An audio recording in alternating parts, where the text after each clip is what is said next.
Dès l'annonce d'une catastrophe aérienne, retrouver les boîtes noires de l'avion est un impératif afin de comprendre les causes du crash.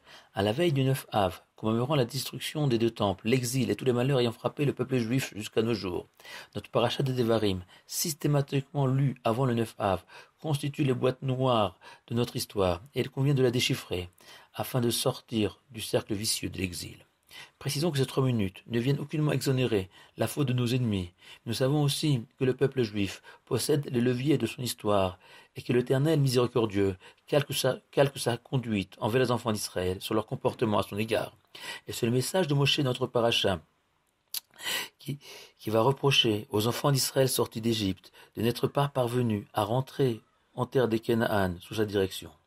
Après leur avoir brièvement rappelé la faute du veau d'or des explorateurs, Moshe va s'interroger. Echa et Salevadi, comment puis-je supporter seul votre charge, votre fardeau et vos disputes? Et les Sforno enseignent que charge, fardeau et dispute désignent 3 types de querelles. Les querelles qui ne sont pas liées à un problème financier, comme les problèmes familiaux, les querelles avec l'administration publique, et enfin les litiges financiers qui ont émaillé la vie des enfants d'Israël dans le désert, jusqu'à devenir insupportables, Moshe. Et Rachid rajoute que Moshe les a ainsi sermonnés. Moi qui ai été capable de terrasser seul l'Égypte, je n'ai pas pu devant votre haine, l'un envers l'autre, installer la paix parmi vous.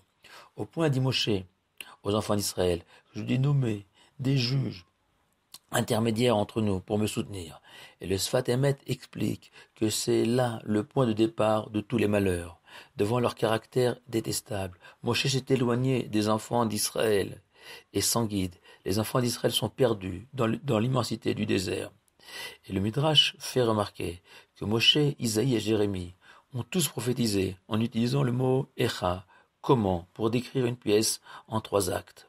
Car après Moshe, Isaïe a constaté que les enfants d'Israël livrés à eux-mêmes, Echa et Talzona, comment les enfants d'Israël ont été infidèles.